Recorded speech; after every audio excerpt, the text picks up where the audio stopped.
आप सभी को नमस्कार। आज मैं आपके सामने एनसीईआरटी हिंदी की 9वीं कक्षा की गद्य भाग की पुस्तक कृतिका भाग 1 के दूसरे पाठ मेरे संग की औरतें, जिसकी लेखिका मृदुला गर्ग जी हैं, उस पाठ के बारे में बात कर रहा हूँ। मेरे संग की औरतें लेखिका मृदुला गर्ग द्वारा लिखित बहुत सुंदर रचना है।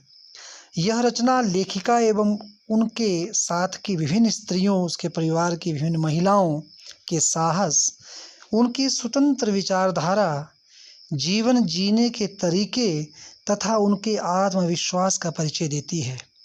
यह पूरा पाठ स्त्री जीवन पर आधारित है, जिन्होंने लीक से हटकर कार्य किया। यह रचना महिला सशक्तिकरण का एक जीवंत उदाहरण है। लेखिका मृदुला गर्ग ने इस पाठ में अपने परिवार की विभिन्न स्त्रियों के व्यक्तित्व का वर्णन किया है। सबसे पहले जो मुख्य पात्र हैं, उनकी नानी। लेखिका मृदुला गर्ग ने अपनी नानी के बारे में लिखा है कि उन्होंने कभी अपनी नानी को देखा तक नहीं था, क्योंकि उनकी माता के विवाह से पहले ही उनकी नानी की मृत्यु हो गई थी। अपनी नानी के बारे में उन्होंने अपनी माता से बहुत कुछ सुन रखा था। उसी के आधार पर लेखिका कहती हैं, लेखिका ने उनके विषय में लिखा है कि उनकी नानी बेशक शिक्षित नहीं थी, अशिक्षित थी, पर्दानशी थी, अर्थात पर्दा करती थी, पर्दा प्रथा थी उस समय, और वो कभी घर से बाहर भी नहीं गई थी, परंतु वह एक स्वतंत्र व्यक्तित्व की धनी थी। उनके मन में, उनकी नानी के मन में स्वतंत्रता सेनानियों के प्रति विशेष आदर था, सम्मान था। यही कारण था कि उसकी नानी का जब अंत समय आया तो उससे पहले नानी ने अपने पति को बुलाकर कहा कि आप अपने मित्र स्वतंत्रता सेनानी प्यारेलाल शर्मा को बुलाकर लाएं, मैं उनसे कुछ बात करना चाहती हूँ। उनके पति ने उनकी बात मानी और अपने मित्र को घर ले आए। तो नानी ने स्वतंत्रता सेनानी प्यारेलाल शर्मा जी से निवेदन किया कि वह उसकी पुत्री के लिए कोई स्वतंत्रता सेनानी लड़का ढूंढे वर के रूप में। इससे लेखिका की नानी की देशभक्ति की स्पष्ट झलक हमें दिखाई पड़ती है। भले ही लेखिका की नानी ने किसी प्रकार के स्वतंत्रता संग्राम के आंदोलन में भाग ना लिया हो, फिर भी उनके इस निर्णय से, उनकी इस ख्वाहिश से उस नानी की देशभक्ति का परिचय मिलता है, क्योंकि वह अपना दामाद एक आज़ादी का सिपाही चाहती थी, ना कि अंग्रेजों की चाटुकारिता करने वाला कोई लड़का। लेखिका ने लिखा है, जब वो अपने पति के मित्र से बात कर रही हैं, तब उन्होंने कहा कि मुझे वचन दीजिए कि मेरी लड़की के लिए वर आप तय करेंगे। मेरे पति तो साहब हैं और मैं नहीं चाहती कि मेरी बेटी की शादी साहबों के फरमावरदार से हो। फरमावरदार जो अंग्रेजों का पिट्ठू हो, जो अंग्रेजों का आज्ञाकारी हो। मैं ऐसा दामाद नहीं चाहती। आप अपनी तरह आज़ादी का सिपाही ढूंढकर इसकी शादी करवा दीजिएगा। ऐसा शर्मा जी से वचन लिया। इससे नानी के व्यक्तित्व की स्पष्ट झलक मिलती है। तो इस पात्र के माध्यम से लेखिका बताना चाहती है कि उसकी नानी कितनी देशभक्त थी और देश के प्रति कितना मान, स्वाभिमान था उनका, और वो अंग्रेजों के कितने विरुद्ध थी। अब लेखिका मृदुला गर्ग के परिवार की दूसरी महत्वपूर्ण महिला थी उनकी माता जी। लेखिका ने अपनी माता जी के बारे में लिखा है। लेखिका कहती है कि उनकी जो माँ थी, वो नानी की ही भांति स्वतंत्र विचारों एवं व्यक्तित्व की धनी थी। लेखिका की माँ किसी अन्य भारतीय माँ जैसी नहीं थी। उसने कभी बहू, पत्नी व माँ के कर्तव्यों का पालन नहीं किया। लेखिका लिखती हैं, ना उन्होंने कभी हमें लाड़ किया, ना हमारे लिए खाना पकाया, और ना अच्छी पत्नी तथा बहू होने की सीख दी। कुछ कारण तो उनकी बीमारी थी, अक्सर वो बीमार रहती थी, तथा कुछ उनकी अरुचि भी कारण थी। फिर भी सारे घर के सभी सदस्य, घर के जितने भी सदस्य थे, वो उसकी माता से बहुत प्रेम करते थे, बहुत प्यार करते थे, क्योंकि उनकी माता जो थी उसके व्यक्तित्व को कुछ विशिष्ट गुण थे। लेखिका की माँ एक ईमानदार स्त्री थी। वह कभी भी झूठ नहीं बोलती थी, किसी भी कीमत पर असत्य नहीं बोलती थी। यही कारण था कि घर के सभी सदस्य लेखिका की माता का बहुत आदर सत्कार करते थे, बहुत सम्मान करते थे। और लेखिका की माता की दूसरी विशेषता थी कि वह कभी भी किसी दूसरे की गोपनीय बात किसी दूसरे के सामने जाहिर नहीं होने देती थी, जिसके कारण सभी उसके मित्र थे, विश्वास करते थे। लेखिका की माता का अधिकतर समय किताबें पढ़ने में बीतता था। बाकी वक्त साहित्य चर्चा में या संगीत सुनने में व्यतीत होता था। चारपाई पर लेटे लेटे वो संगीत सुनती रहती थी। अर्थात उनका एक भिन्न व्यक्तित्व था। तीसरे जो महत्वपूर्ण महिला लेखक के परिवार में थी, उनकी परदादी। उनकी परदादी भी अभी जीवित थी। लेखिका की परदादी भी अभी जीवित थी, जो लेखिका की नानी और दादी की भांति भिन्न व्यक्तित्व की धनी थी, जिन्हें कतार से बाहर चलने का शौक था, लीक से हटकर चलने का शौक था। उन्होंने व्रत ले रखा था, उनकी परदादी ने, कि अगर खुदा के फजल से उनके पास कभी 2 से ज़्यादा धोतियाँ यानी साड़ियाँ हो जाएं तो वे तीसरी दान कर देंगी। अर्थात परदादी के पास केवल 2 ही धोतियाँ थी, अक्सर 2 ही धोतियाँ होती थी। परदादी ने मंदिर में जाकर मन्नत मांगी थी कि उनकी पतोहू यानी पुत्रवधू यानी लेखिका की माता, उसका पहला बच्चा लड़की हो। उस समय की बात है, लड़की की इच्छा करना एक बहुत बड़ी बात थी। और भगवान ने उनकी ये मन्नत मान ली, उनकी प्रार्थना मान ली और इतनी कृपा बरसाई कि उनकी पहली बेटी, पहली संतान तो उनकी बहू की बेटी हुई, लेकिन बाद में 4 और बेटियां हो गई। कुल मिलाकर लेखिका और उनकी 4 बहनें और छठा भाई भी हो गया। इस प्रकार उसकी 6 संतानें हुई। तो जो लेखिका की परदादी है, वह भी एक अलग प्रकृति स्वभाव की स्वतंत्र विचारों की महिला थी और महिला सम्मान करती थी। ये उस बात से जाहिर होता है कि उन्होंने जाकर मन्नत मांगी कि उनके बहू के पहले लड़की हो। लेखिका ने अपने इस लेख में, इस पाठ में अपनी दादी के बारे में लिखा है। उनकी दादी भी एक स्वतंत्र विचारों की महिला थी। लेखिका कहती हैं कि दादी के घर का माहौल स्वतंत्रता से परिपूर्ण था, अर्थात सबको स्वतंत्रता थी विचारों की अभिव्यक्ति की, अपने काम करने की।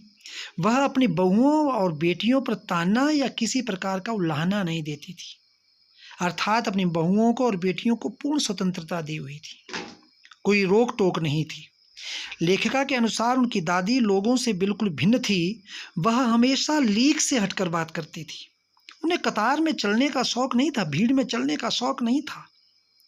वह डराने धमकाने, उपदेश देने या दबाव डालने की अपेक्षा सहजता से किसी को भी रास्ते पर लाने में विश्वास रखती थी, आसानी से। एक बार घर के सारे पुरुष शादी के संबंध में घर से कहीं बाहर गए हुए थे। घर में केवल और केवल महिलाएं ही थी।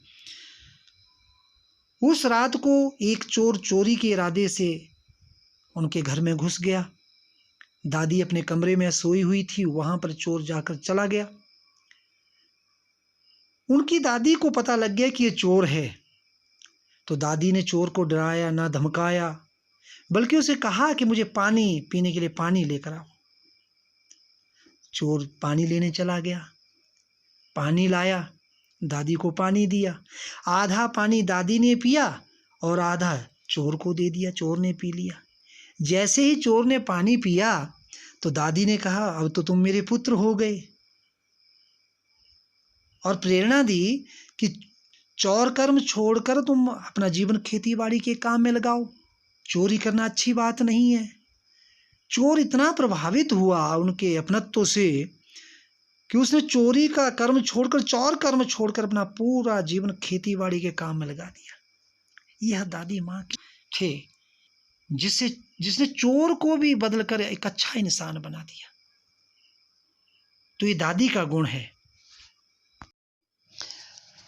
इसके बाद लेखिका ने अपने इस पाठ में अपनी तीसरी पीढ़ी यानी कि पहले परदादी की है, उसके बाद नानी और दादी की पीढ़ी आई, फिर उनके माता की पीढ़ी आई, उसके बाद चौथी पीढ़ी हुई हो। अपनी चौथी पीढ़ी की महिलाओं, उन स्त्रियों का यानी कि लेखिका और उसकी बहनों और उसके भाई के बारे में लेखन लिखा है कि हम 5 बहनें और 1 भाई था।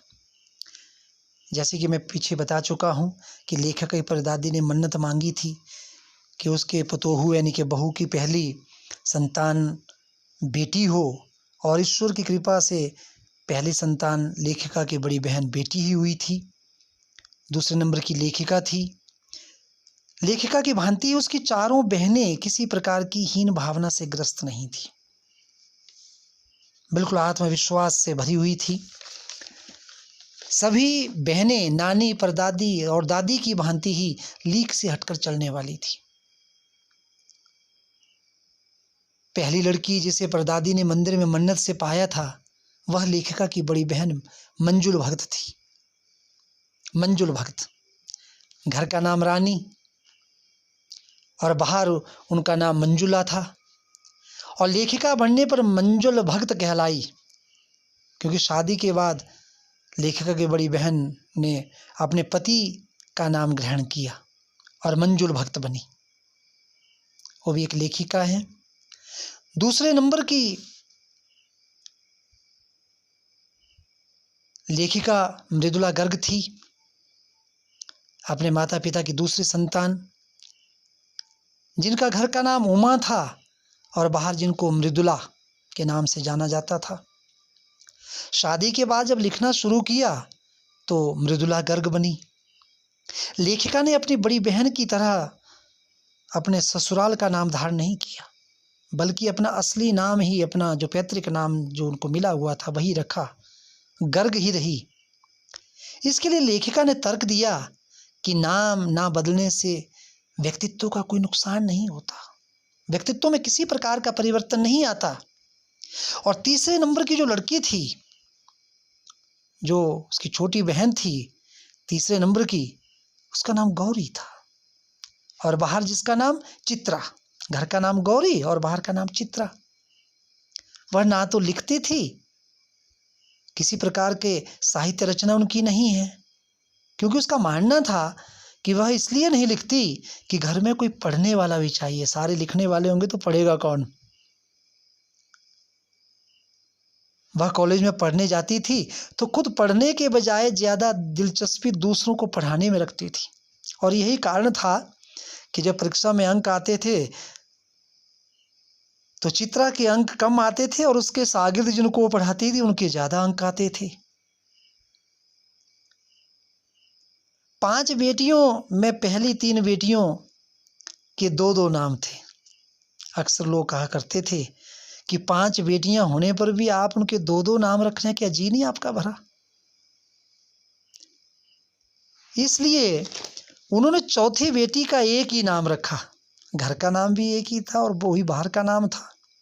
चौथे नंबर की बेटी रेणु थी, जिसका एक ही नाम रखा गया, उसका कोई दूसरा नाम नहीं था।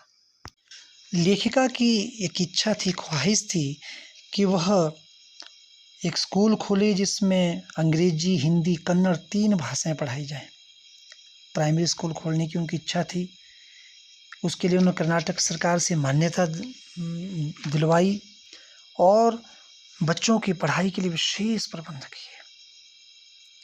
लेखिका एकांत में रहना पसंद करती थी, अकेलापन अच्छा लगता था।